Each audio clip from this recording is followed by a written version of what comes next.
நவராத்திரியின் 3ஆம் நாளில் அம்பிகையை ஞானத்தின் வடிவமாக வழிபட வேண்டும். 3ஆம் நாளுக்குரிய தேவியே நமக்கு தைரியம், பலம், வெற்றியை தரக்கூடியவள் ஆவாள். இவளை குங்குமத்தாலும் செண்பகப் பூக்களாலும் அர்ச்சனை செய்து வழிபட்டால் தன தானியம் பெருகும், சிறப்பான வாழ்வு அமையும். இது செல்வத்தை அருளும் மகாலட்சுமியின் வழிபாட்டிற்குரிய துவக்க நாளாகவும் கருதுகிறோம். இச்சை, கிரியை, ஞானம் எங்கு ஒன்று சேர்கின்றதோ அங்கு வெற்றி நிச்சயமாக இருக்கும். அதனால் காரியங்களில் வெற்றியை வேண்டுபவர்கள் நவராத்திரியின் 3ஆம் நாளில் வழிபடுவது சிறப்பானதாக இருக்கும். நவராத்திரியின் 3ஆம் நாள் புரட்டாசி மாத சனிக்கிழமையுடன் சேர்ந்து வருகிறது. இதனால் இது காக்கும் கடவுளான பெருமாள் வழிபாட்டிற்கும் பக்தர்களை காக்கும் அம்பிகை வழிபாட்டிற்கும் உரிய நாளாக அமைந்துள்ளது. நவராத்திரியின் 3ஆம் நாள் அம்மனின் வடிவம் வாராகி தேவி.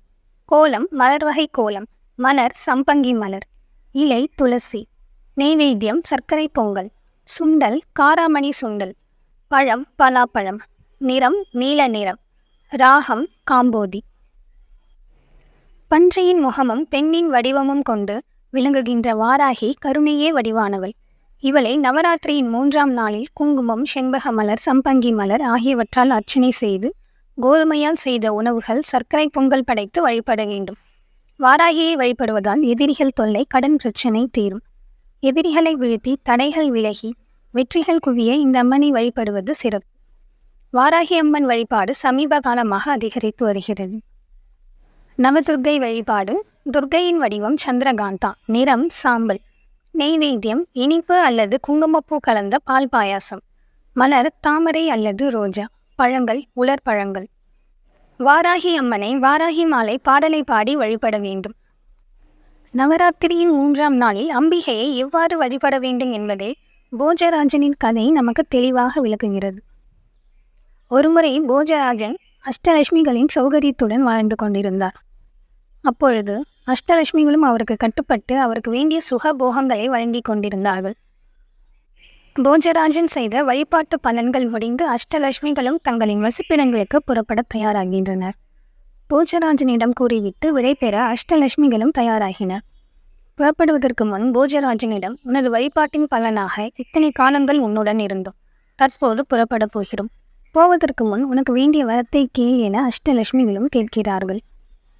ஆனால் போஜராஜனோ, எனக்கு எதுவும் வேண்டாம், இத்தனை காலங்கள் நீங்கள் என்னுடன் இருந்ததே போதும், உங்களுடைய ஆசைகளை மட்டும் எனக்கு கொடுங்கள் என கேட்கிறார்.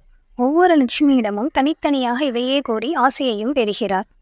7 லட்சுமிகளை கடந்து 8ஆவதாக தைரியலட்சுமியிடம் வருகிறார் போஜராஜன். ஆனால் முதல் 7 லட்சுமிகளிடம் கேட்டது போல் இல்லாமல், என்ன வரம் வேண்டும் என கேட்ட தைரியலட்சுமியிடம், நீ மட்டும் நிரந்தரமாக என்னுடனேயே தங்கிவிடு என கேட்டுள்ளார். அப்படியே ஆகட்டும் என தைரியலட்சுமியும் வரம் கொடுத்து விடுகிறாள். அடுத்த நாள் வழக்கம் போல் பூஜைக்கு வருகிறார் போஜராஜன். அங்கே அஷ்டலட்சுமிகளும் அமர்ந்திருக்கிறார்கள். என்ன என கேட்டுள்ளார்.